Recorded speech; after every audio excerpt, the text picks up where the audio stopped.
আজি মই সোণাল কছাৰী বংশৰ কথা ক'ম। কিমানটা বংশ আছে কি সেইটো ক'ম। সবে বহুতে মোক প্ৰশ্ন কৰে যে কুমৰালটো কি, কিয় লিখিছা, কুমৰাল মানে কি। একচুৱেলি কুমৰালটো হ'ল মোৰ বংশ হয়। সোণাল কছাৰীৰ 14টা বংশ আছে। 14টা বংশ লগ হৈ সোণাল কছাৰী হৈছে। আগতে দেউতাহঁতে কৈছিল যে এটা বংশত 4টা পৰিয়াল লগ হৈ এটা বংশ হৈছিলে। আৰু এতিয়াতো বহুত ভৰাই দিছে, কিন্তু কি হিচাপত কেনেকৈ ভৰাইছে এইটো নাজানো বাৰু। কিন্তু অৰিজিনেল ক'বলৈ গ'লে এটা বংশত 4টা পৰিয়াল থাকিব লাগে। এইখন হ'ল আমাৰ সোণাল কছাৰী সোণোৱালী। আৰু এই সোণোৱালীখনত এফালে আছে 7টা পাৰি পুলি আৰু আনফালেও আছে 7টা পুলি। 7টা লগ হৈ 14টা হ'ল। আৰু 14টাই আমাৰ সোণাল কছাৰী বংশৰ পৰিচয় হয়। এই সোণোৱালীখনে আমাৰ সোণাল কছাৰী পৰিচয় দাঙি ধৰি আছে।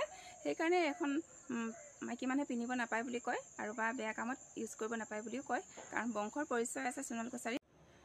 সোণাল কছাৰী সমাজত একে বংশত বিয়া বাৰু পাতিব নাপায়, আৰু পৰিয়ালৰ মাজতো বিয়া পাতিব নাপায়।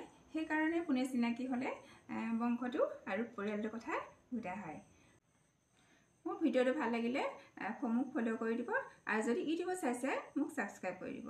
ধন্যবাদ।